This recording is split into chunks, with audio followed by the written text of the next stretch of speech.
A matrix and B matrix are given. A என்ற அணியும் B என்ற அணியும் கொடுத்துட்டு நம்மள ரெண்டு क्वेश्चन கேக்குறாங்க. First B minus 5A கண்டுபிடின்றாங்க. அதுக்கு அப்புறம் 3A minus 9B இதையும் கண்டுபிடின்றாங்க. ரொம்ப ஈஸியா ஆன்சர் பண்ணலாம். அவங்கதான் क्वेश्चनலயே கொடுத்துறாங்களே A மேட்ரிக்ஸும் B மேட்ரிக்ஸும் அதை யூஸ் பண்ணி தான் கண்டுபிடிக்க போறோம். சரி, ஃபர்ஸ்ட் நம்ம என்ன பண்ண போறோம்? B minus 5A கண்டுபிடிக்க போறோம். அப்பனா என்ன பண்ணுவோம்? B மேட்ரிக்ஸை क्वेश्चनல இருந்து பார்த்து எழுதிக்குவோம். -5 எழுதிக்குவோம்.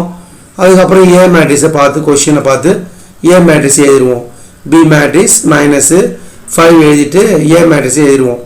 அதுக்கு அப்புறம் இந்த ஃபர்ஸ்ட் அப்படியே 7 3 8 1 4 9 ஃபர்ஸ்ட்ல வர மேட்ரிக்ஸ் அப்படியே எழுதிட்டு இங்க நம்ம என்ன பண்ணுவோம்? பிளஸ் குறியை எழுதிட்டு இங்க உள்ள வந்து -5 ஆல மல்டிப்ளை பண்ணனும். -5 * 0 0 -5 * 4 -20 -5 * 9 -45 -5 * 8 -40 -5 * 3 -15 -5 * 7 -35 மைனஸ் ப்ளஸ் எழுதிட்டு -5 ஆல ஒரு நம்பரையும் பெருக்கணும். பெருக்கினா அது கிடைக்கும். இது ரெண்டுத்தையும் ஆட் பண்ணணும். 7 + 0 7 3 -20 -17 8 -45 -35 1 -40 -39 4 -15 ஆட் பண்றோம். அப்ப -11 9 -35 -26 அவ்வளவுதான். அவங்க என்ன கேக்குறாங்களோ அதை கண்டுபிடிச்சிட்டோம். ஜஸ்ட் சப்ஸ்டிட்யூட் பண்ணிட்டு மல்டிப்ளை பண்ணிட்டு அடிஷன் சப்ட்ராக்ஷன் இத செஞ்சோனே ஆன்சர் கிடைக்குது. செகண்ட் क्वेश्चन போறோம். நம்ம கண்டுபிடிக்க போறது 3A - 9B. இது ரொம்ப ஈஸி. அது எப்படி சார் கண்டுபிடிக்கிறது? இங்க பாருங்க. 3 எழுதுறேன். A மேட்ரிக்ஸ் கொடுத்திருக்காங்க பாதி எழுதுறேன். -9 B மேட்ரிக்ஸ் கொடுத்திருக்காங்க பாதி எழுதுறேன். இந்த ஃபர்ஸ்ட் 3 * 0 4 9 8 3 7 இந்த மேட்ரிக்ஸ் என்ன? இது அணி தானே? இந்த அணியை 3 ஆல பெருக்குங்க. இந்த மேட்ரிக்ஸை 3 ஆல மல்டிப்ளை பண்ணுங்க. 3 * 0 0 3 * 4 12 3 * 9 27 3 * 8 24 3 * 3 9 3 * 7 21 எழுதியாச்சு.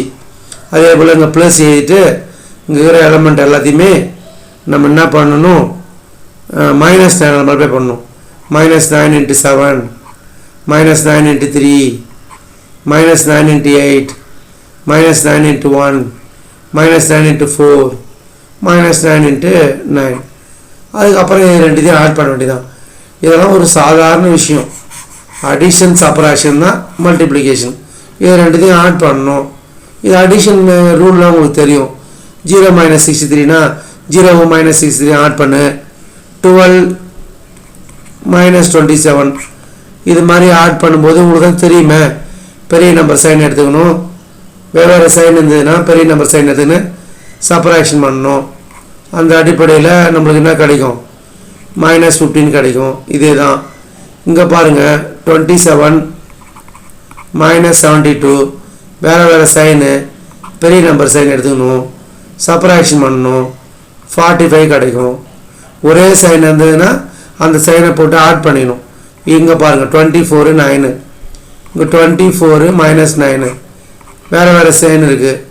அப்ப பெரிய நம்பர் சைனை போட்டு நம்ம என்ன பண்ணணும்? சப்ட்ராக்ஷன் பண்ணணும். 24 - 9 என்னது? 15. அதேதான் அங்க 9 - 36 பெரிய நம்பர் சைன் போட்டு சப்ட்ராக்ஷன் பண்ணணும். -81 21 -81 21 டிஃபரண்ட் சைன்னா பெரிய நம்பர் சைன் சப்ட்ராக்ஷன் 81 21 சப்ட்ராக்ஷன் பண்ணா 60. இங்க மைனஸ் இருக்குதுல -60. இதெல்லாம் உங்களுக்கு தெரியும். 10th படிக்கிறீங்க. இதெல்லாம் 6th 7th படிக்கிற அடிஷன் சப்ட்ராக்ஷன் ஐடியா எதுக்கும் ரீகால் பண்ண தெரிஞ்சுக்கணும். இதுவும் ஓகே. இப்போ நம்ம லாஸ்ட்ல எடுத்து எழுதணும். ஏன்னா B - 5A இந்த மேட்ரிக்ஸ் எழுத போகிறோம். 3A - 9B இந்த மேட்ரிக்ஸ் எழுத போகிறோம். ஃபுல் மார்க் கிடைக்க போகுது. தேங்க்யூ.